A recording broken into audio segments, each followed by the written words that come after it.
여러분 안녕히 주무셨습니까? 우리가 잠든 사이에 어떤 일이 있었을까요? 저희 굿모닝 글로벌과 함께 챙겨보시죠. 자, 미국 증시가 이틀 만에 하락으로 전환됐습니다. 사실 개장을 하기 전에 미국 기업들의 실적 발표는 그렇게 나쁘지 않았었거든요. 하지만 문제는 영국과 국채 금리였습니다. 일단 영국의 경우에는 어제 저녁에 우리가 이미 뉴스를 봤었죠. 영국의 소비자 물가가 다시 한번 10%를 넘었습니다. 지난달까지만 하더라도 9%대에 접어드는가 싶었더니 다시 한번 물가가 올라가는 모습이 보였고, 자, 여기에다가 미국의 10년물 국채 금리는 4.12%까지 오르면서 다시 한번 14년 내 최고치를 경신했고요.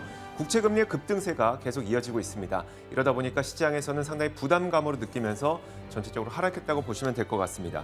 자, 이런 가운데 테슬라가 장 마감된 직후에 실적을 발표했는데, 물론 매출이 예상치를 채우지 못할 가능성이 있었습니다만 예견된 결과임에도 불구하고 시장 반응은 별로 좋지 못합니다.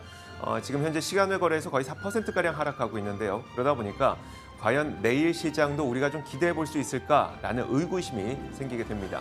자, 지난 밤 사이에 어떤 일들이 있었는지 조금 더 자세하게 살펴보겠습니다. 마감 시황은 최소영 캐스터가 정리해드립니다. 현지 시간 10월 19일 수요일장 마감 상황 전해드리겠습니다. 간밤 뉴욕 증시는 기업들의 호실적에도 불구하고 국채금리 상승세에 사흘 만에 하락 전환했습니다. 시장에 대한 이슈들 자세하게 짚어보겠습니다. 불안한 국채 시장 움직임으로 인해서 증시의 위험 회피 심리는 쉽게 가시지 않습니다. 인플레이션 우려가 증가하고 있기 때문인데요. 영국의 9월 CPI가 10.1% 상승해서 전월의 9.9%를 상회했습니다. 또 유럽의 9월 CPI도 9.9%로 상승해서 전월의 9.1%를 웃돌았는데요. 이는 각국이 공격적인 긴축 정책을 펼치고 있음에도 높은 인플레이션이 예상보다 더 지속될 가능성이 높다는 것을 뜻합니다. 때문에 이런 우려 속에 미 10년물 국채 금리는 또다시 4%를 돌파했고 2년물은 4.5%를 돌파하면서 시장의 불안감을 키웠습니다. 그런가 하면 인플레이션을 잡기 위해서 강력한 긴축 정책을 유지하겠다는 연준의 입장도 오늘 몇 가지 발언으로 다시금 확인됐는데요. 닐 카시카리 연은 총재는 인플레이션을 잡기 위해서 기준금리를 4.75%까지 올리지 않을 이유가 없다고 밝혔습니다. 근원 인플레이션과 서비스 분야 인플레이션에서 실질적인 하락이 나타나야 하지만 아직까지는 진전이 없기 때문이라고도 덧붙였습니다. CME 패드워치에 따르면 연준이 다음 달 금리를 0.75%포인트 인상할 가능성은 94.8%에 달합니다. 이번에 섹터 종목별 흐름 확인해 보겠습니다. 에너지 섹터를 제외한 모든 섹터가 하락했습니다. 에너지 섹터는 유가 강세에 약 2.8% 상승했는데요. 요 며칠 호실적에 상승하던 금융 섹터는 간밤에 거의 2% 가까이 하락했고 헬스케어 섹터와 부동산 sek터, 유틸리티 섹터 등의 흐름이 좋지 못했습니다. 어제 장마감은 호실적 여파로 넷플릭스는 13% 급등했고 유나이티드 항공은 약 5% 급등했습니다. 반면 전력기업인 제너락 홀딩스는 재고로 인한 매출 타격에 25% 급락했고 핀두오두오, 증동닷컴, 바이두는 각각 6.6%, 7.7%, 8.8% 하락했습니다. 종목별로도 자세히 확인해 보겠습니다. ASML은 6.27% 상승했습니다. 분기 실적이 예상치와 가이던스를 뛰어넘었기 때문인데요. ASML 측은 전반적인 수요가 계속 강하고 미국의 대중국 수출 제한 영향이 제한적인 수준이라는 설명을 내놨습니다. 프록터앤갬블 P&G도 실적이 시장 기대를 웃돌면서 0.96% 상승했습니다. 3분기의 강달러 영향에도 불구하고 시장 예상보다 실적이 좋았는데요. 한편으로는 제품 가격 상승으로 판매량은 줄어들었지만 9% 오른 제품 가격이 2% 줄어든 판매량을 상쇄하면서 매출 상승을 이끌어냈습니다. 유나이티드 항공은 어제 이어서 오늘도 4%대로 강하게 상승합니다. 어제 실적 발표를 통해서 2019년도 수준보다 25% 급증한 매출을 발표했죠. 사측에서는 연말까지도 가이던스 역시 긍정적으로 예상한다고 덧붙였습니다. 리세션 우려에도 불구하고 여행 수요는 강력할 것이라는 기대감에 주가는 장중 7%대까지도 상승하기도 했습니다. 로우스는 투자 의견 하향이 이어지자 0.1% 하락했습니다. 에버코어와 BNP 파리바 등에서 투자 의견을 내려잡았는데요. 에버코어에서는 주택 개선 사업이 수요 침체 조짐을 보이고 있고 향후 인플레이션 완화가 2023년 마진 약화로 나타날 수 있다고 분석했습니다. 장마 거무 실적 발표한 기업들도 보겠습니다. 테슬라는 실적 발표한 이후 시간의 거래에서 4%대로 하락 중입니다. 주당 순이익은 1.05달러로 예상치였던 99센트를 웃돌았지만 분기 매출은 예상치를 밑돌았습니다. 자동차 부문 그로스 마진은 지난 2분기와 비슷한 27.9%로 발표됐습니다. 자세한 분석은 잠시 후에 애프터마켓 통해서 전해드리도록 하겠습니다. IBM은 반면에 시간의 거래에서 3%대로 상승하고 있습니다. 주당 순이익이 1.81달러로 시장 전망치였던 1.79달러를 상회했고 또 분기 매출 역시 141억 700만 달러로 시장 전망치였던 135억 6,500만 달러를 상회했습니다. 다음은 국제유가 확인해 보겠습니다. 국제유가는 상승했습니다. 미국의 주간 원유 재고가 예상과 달리 감소했기 때문인데요. 전문가 예상치였던 170만 배럴 증가와는 달리 172만 5천 배럴 감소로 집계됐습니다. 국제유가는 3.47% 상승한 85.6달러 선에서 거래되고 있습니다. 금 가격은 글로벌 긴축 우려 속에 하락했습니다. 그러면서 약 3주 만에 최저 수준으로 떨어졌는데요. 현재 금 가격은 온스당 1,634달러 선에서 거래되고 있습니다. 지금까지 뉴욕 증시 마감 시황 전해드렸습니다.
자, 지난 밤 사이에 미국 시장에서 가장 부각됐던 여러 가지 이슈들 체크해 보겠습니다. 애프터마켓 시간이고요. 오늘도 김태수 미국 세무사 화상 연결돼 있습니다. 안녕하세요.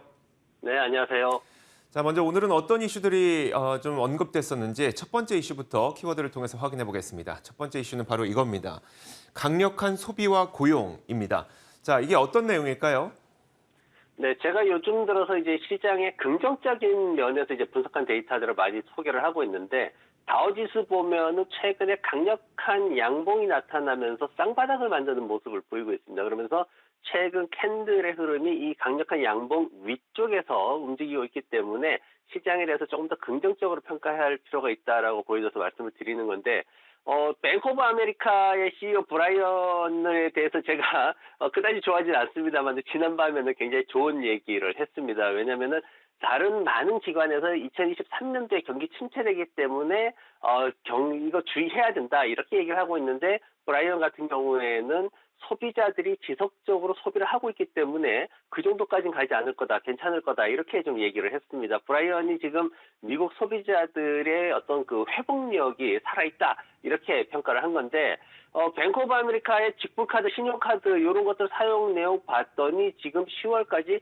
10%가 증가를 했습니다. 정말 소비가 줄어들면 신용카드 잘라내야 되지 쓰질 않거든요. 그래서 소비가 사실 뭐 약간 둔화되고 있지만은 아직 경제 침체 수준과 일치하는 수준은 아니다. 그래서 여전히 평가를 하게 되면 둔화되지 않고 있다. 이렇게 평가가 된다라고 얘기를 했던 거고, 현재 이제 실업률이 3.5%죠. 그리고 은행들 이제 저축이라든가 노동자들의 대출 능력 이런 것들이 굉장히 신용도를 높게 아직까지 유지를 하고 있기 때문에 팬데믹 기간 이전보다도 더 좋게 유지를 하고 있죠. 그래서 이런 것들을 기반으로 해가지고 앞으로 어떤 시장이 좀 긍정적인 측면도 있다라는 쪽으로 이렇게 언급을 했기 때문에 투자자분들도 이런 측면도 있다는 거 좀 염두에 두시면 좋을 것 같습니다. 자, 경기 침체가 빠지지 않거나 아니면 경기 침체의 뭐 어떤 연착륙을 기대하기 위해서는 말씀하셨던 것처럼 소비가 계속 진행이 돼야 될 텐데, 그러면 이 소비를 뒷받침해 줄 수 있는 게 돈 없는데 계속 소비를 할 수는 없잖아요. 그럼 소득이라든지 저축, 이 지표들은 어떻게 되고 있을까요? 네, 지금 이제 우리가 인플레이션에 많이 집중하다 보니까 사실 소비라는 게 미국 경제의 약 67% 정도를 차지를 하고 있는데 이 부분에 대해서 우리가 많이 간과를 하고 있죠. 그래서 지금 이제 제가 도표를 간단하게 만들어 봤습니다. 보면은 이제 가처분 소득, 그러니까 가처분 소득이라는 거는 공과금이라든가 아니면 뭐 렌트라든가 이런 것들 빼고 실질적으로 이제 우리가 쓸 수 있는 뭐 옷 사고 과자 사 먹고 이렇게 쓸 수 있는 그 가처분 소득인데 그것이 어느 정도로 되냐 봤더니 막대 그래프가 우상향하고 있는 걸 볼 수가 있습니다. 그래서 가처분 소득이 여전히 증가하고 있다. 팬데믹 이전에 2019년도에 16,587달러 수준이었지만 지금은 18,668달러 수준입니다. 그래서 12.5%나 증가하는 모습 보였고, 그리고 또 하나 이제 저축 같은 경우에도 미국은 저축률이 올라가면 주식시장이 거의 반드시 하락한다고 이런 공식이 있을 정도로 이렇게 예민하게 반응을 하는데 저축률이 이제 빨간색으로 보이는 저축률이 팬데믹 시작하면서 엄청나게 가파르게 올라가는 걸 보입니다. 하지만은 지속적으로 하향 추세를 그리고 있고 지금은 2019년도 팬데믹 이전 시절보다도 오히려 낮은 수준으로 유지되고 있기 때문에 지금 현재 소비를 뒷받침해 줄 수 있는 소득이라든가 저축 같은 경우에는 충분히 소비가 잘 버텨낼 수 있다라는 그 뱅크 오브 아메리카의 브라이언 말에 이제 설득력을 갖게 해주는 그런 근거가 되고 있습니다. 그래서 앞으로 이제 시장이 조금 긍정적인 모습이 보인다면은 이런 지표들이 좀 더 크게 시장에 대두돼서 긍정적으로 역할을 할 것 같습니다. 네, 알겠습니다. 아무래도 당분간 시장의 반등을 좀 기대하는 목소리가 있는데요. 그와 관련된 좀 뒷받침해 줄 수 있는 지표까지 한번 살펴봤습니다. 자, 이어서 두 번째 키워드 보겠습니다. 두 번째 키워드는 바로 이겁니다. 예고된 결과죠. 조금 전에 테슬라에서 실적을 발표를 했습니다. 이익과 매출, 이 둘 중에 이익은 일단 시장 예상치를 상회했는데 매출이 기대치를 미치지 못했습니다. 자, 일단 EPS부터 한번 살펴보면요. 주당 순이익이 1.05달러를 기록해서 시장이 예상했던 0.99달러보다 높은 이익을 기록을 했습니다. 다만 매출은 인도량이 워낙 부족했었죠. 그러다 보니까 매출은 못 맞췄는데 거의 뭐 220억 달러 정도를 예상을 했었는데 실제로는 214억 5천만 달러를 기록했으니까 거의 5억 달러 가까이를 매출이 미스를 한 겁니다.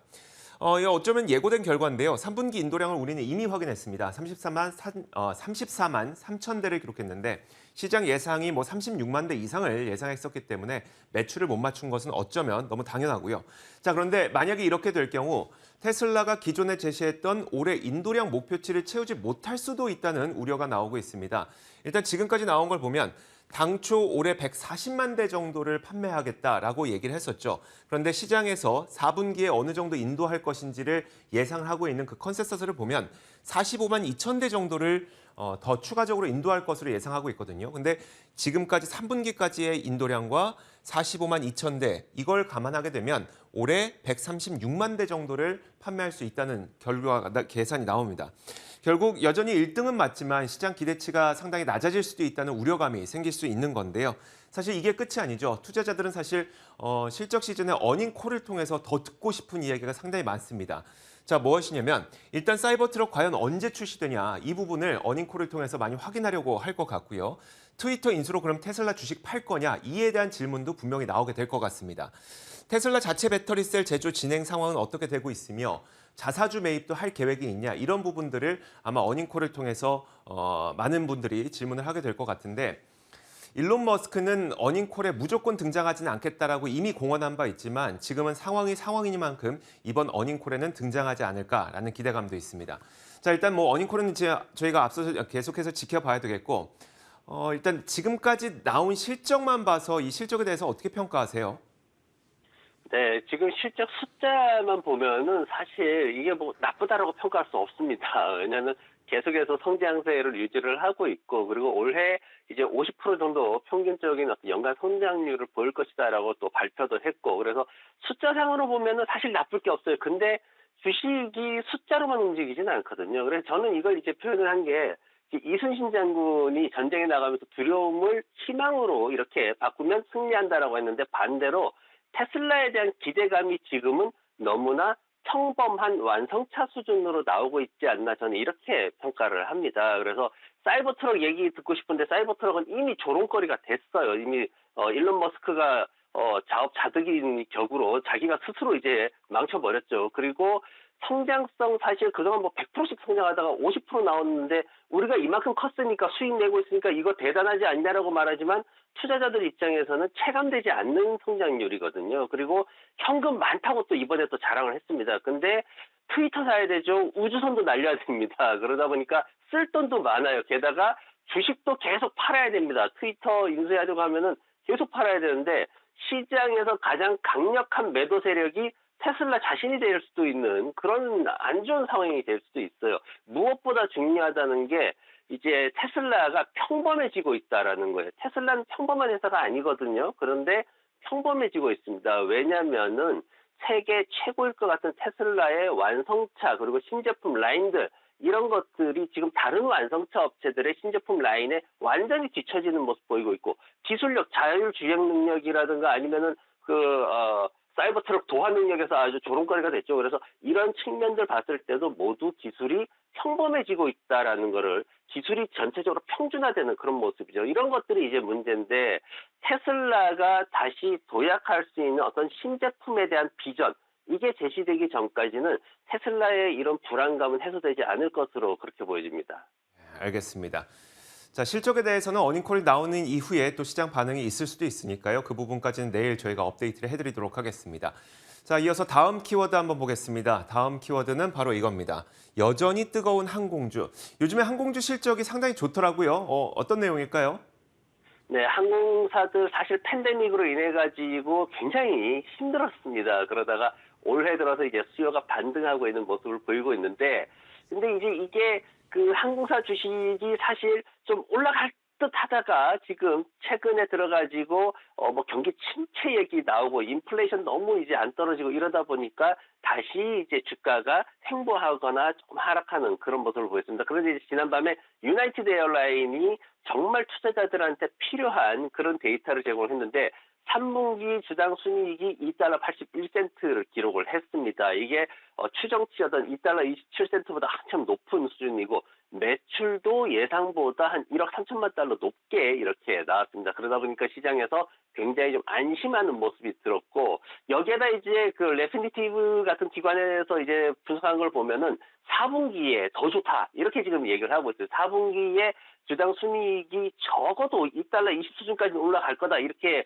분석을 해놨는데 시장에서는 그동안 1달러 안 될 걸로 98센트 정도로 예상을 했거든요. 그러다 보니까 이런 것들이 엄청나게 시장에 호재로 다가오는 그런 모습이었습니다.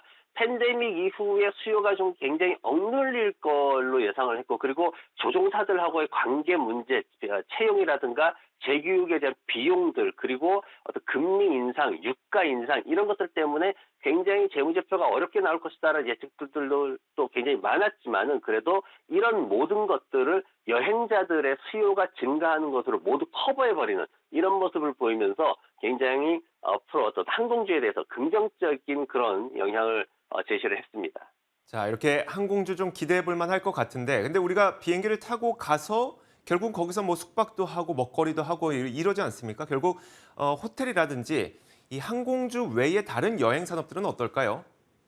네, 여행 산업 전체가 어차피 완전히 이렇게 회복이 될 겁니다. 회복이 될 텐데요. 또 수요나 이런 것들이 어차피 회복이 될 텐데 그렇지 않으면 지구가 위험해지는 상황이 오니까요. 코로나 때문에. 여행량은 결국은 이제 이전보다도 또 더 올라갈 수도 있는 그런 상황이 될 수 있다라고 예측을 하고 있습니다. 그런데 근데 이제 이걸 좀 구체적으로 잘 봐야 돼요. 지금까지의 흐름을 보면은 사람들이 외부로 나가는 걸 두려워했기 때문에 팬데믹 기간 동안에 호캉스를 즐겼어요. 그러면서 호텔 산업이 가장 먼저 주가가 상승을 합니다. 그리고 나가지고 코로나에 사람들이 좀 익숙해졌어요. 그래, 아니 걸리면 뭐 집에서 쉬어야지 이렇게 약 먹어야지 이렇게 되다 보니까 조금 더 멀리 가려고 하면서 항공주들이 이번에 또 히트를 친 겁니다. 그래서 항공 수요를 증가하는 그런 모습 보였고, 근데 아직까지 사람들이 여행 가서 카지노에서 옛날처럼 여유 있게 담배 피우면서 뭐 이렇게 여유 있게 술 마시면서 이렇게 어울릴 수 있는 환경은 아직은 안 돼요. 그러다 보니까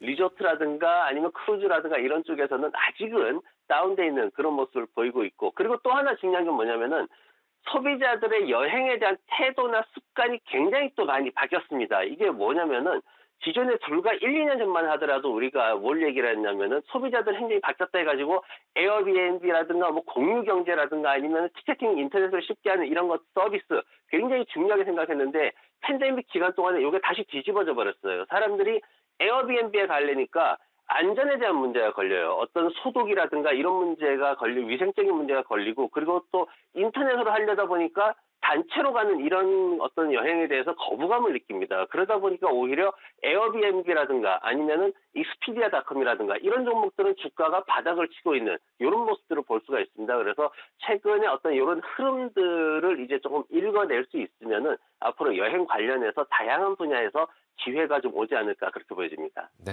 알겠습니다. 자, 항공, 여행, 저희도 좀 기대감을 갖고 있는 분야인데요. 자, 이렇게 세 번째 키워드까지 봤습니다. 이어서 마지막 키워드 공개하겠습니다. 마지막 키워드는 바로 이겁니다. 키워드부터가 어처구니 없죠. 바이든 리딩방이라는 키워드입니다. 바이든 대통령이 지난 밤사이에 종목을 찍어줬어요. 실제 만약에 정부가 정책을 발표할 때에는 어떤 특정 산업이라든지 아니면 거기에 해당하는 특정 조건을 제시하기 마련이죠. 그러면 이제 그 다음부터 투자자들은 이 조건에 맞는 종목들을 찾기 마련인데, 자, 지난 밤 사이에는 실제로 이 종목들까지 아주 낱낱이 공개가 됐습니다. 어떤 내용인지 한번 살펴볼게요. 자, 바이든 대통령이 이 바이든 행정부가 미국 내 전기차 그리고 배터리 기업에 28억 달러 정도의 보조금을 지급하겠다라는 얘기를 했습니다. 이 보조금이 어디에 들어가느냐? 미국 내에서 배터리를 생산하거나 아니면 그 생산을 확장하는 프로젝트를 하고 있는 곳에 보조금을 지급할 예정이며 또 미국 내에서 리튬, 흑연, 니켈 이런 이 배터리에 들어가는 그 핵심 소재들을 추출하거나 처리하는 프로젝트를 한다면 이쪽에 우리가 보조금을 지급하겠다라고 한 거죠. 자, 그런데 이 28억 달러가 어느 기업에 들어갈 것인지까지 그 기업명을 콕콕 찝어준 건데요. 지도를 한번 보시면서 얘기를 나눠보시죠. 미국 내에 있는 12개 주에 위치한 산적해 있는 여러 개의 기업들이 바로 이 28억 달러의 보조금이 지급되는 기업들입니다. 자, 이 기업들 가운데 대부분은 비상장 기업이고 스타트업 기업들인데 그 가운데 제가 빨간색으로 표시한 이 부분만 보시면 될 것 같아요. 이 4개의 기업이 바로 상장 기업이거든요. 어플라이드 머티리얼, 그리고 마이크로베스트, 엘버말, 피드먼트 리튬. 이 기업들은 이미 상장되어 있고 많은 분들이 관심을 갖고 있는 기업이죠. 이 기업들의 얼마의 보조금이 들어갈 것인지까지 아주 상세하게 이번 보고서, 에너지부 보고서에 나왔습니다. 정말 바이든이 뭐 리딩방을 하는 것처럼 종목을 콕콕 찝어준 건데, 자, 덕분에 이 기업들의 오늘 주가는 상당히 크게 올랐습니다. 어플라이드 머티리얼즈는 1.9% 올랐고요. 엘버말 1.5%, 피드먼트 리튬의 경우에는 10.7%, 마이크로베스트는 41.5% 이렇게 급등을 했습니다. 결국 이제 행정부가 우리는 이 기업에게 돈 줄 거야를 이제 명확하게 밝힌 것이기 때문에 과연 그러면 이게 투자해도 되는 건지에 대한 고민이 생기거든요. 어떻게 보세요? 네, 반도체 우리가 얘기할 때 정부 지원 기업들 그중에서도 소형 기업들에 집중을 하면은 주가 상승이 좀 더 크게 나타날 수 있다 이런 말씀드렸는데 오늘 이제 발표된 기업들도 보면 그래요. 발표된 기업들을 보면은 마이크로베스트가 굉장히 저가의 종목입니다. 나머지는 가격이 50불대에서 200불이 넘어가기도 합니다. 그래서 굉장히 큰 주식인데 앨범알이 1.9%밖에 안 올랐어요. 근데 마이크로베스트는 40%나 올랐거든요. 바로 주가 흐름의 어떤 속성을 나타내는 건데 큰 기업들의 돈 줘봐야 그거 별로 티 안 나거든요. 하지만 작은 기업에 조금만 줘도 엄청난 성장성을 보일 수가 있습니다. 근데 이제 우리가 생각해야 될 게 시장에서 주목하고 있는 기업들하고 이번에 바이든 대통령이 언급한 기업들하고 좀 괴리가 있어요. 뭐냐면은 지금 이제 몰리풀 같은 데서 이제 발표한 기업 보면은 퀀텀스케이프 같은 회사들 지금 퀀텀스케이프는 솔리드 관련된 이제 배터리 개발하고 있죠. 그리고 솔리드 파워라는 게 있습니다. 솔리드 파워 같은 경우에는 포드하고 BMW의 아주 막강한 지원을 받고 있는 그런 회사입니다. 그리고 리튬 아메리카라는 회사가 있는데 캐나다에서 리튬 개발하고 있죠. 채굴을 하고 있습니다. 거기에다가 아르헨티나라든가 네바다 쪽에서도 또 지금 채굴을 하려고 준비를 하고 있고 뭔가 이런 저가 상태의 주가에서 강력한 어떤 성장의 동력 요걸 가지고 있는 기업들을 시장에서는 주목을 하고 있고 만약 이 기업들의 정부 지원금이 투입이 된다라면은 엄청나게 폭발적인 그런 성장성을 보일 수가 있을 텐데 이번에 발표한 기업들은 시장에서 기대하는 그런 수준의 어떤 기업들은 아니었어요. 그러다 보니까 시장에서의 어떤 흐름 그리고 어떤 정부 정책에 따른 반사적인 이익을 받을 수 있는 시장에서 주목하는 종목들 이런 것들 서로 비교해 보시면서 과연 얼마만큼의 강력한 상승 동력을 이 회사들이 가지고 있나 뚜렷하게 나와 있나 이런 것들을 좀 비교 분석해 보시면 더 좋을 것 같습니다. 알겠습니다. 자, 이렇게 지난밤 사이에 미국 시장에서 뜨거웠던 핫 이슈들 체크해봤습니다. 애프터마켓이었고요. 김태수 미국 세무사였습니다. 고맙습니다. 네, 고맙습니다.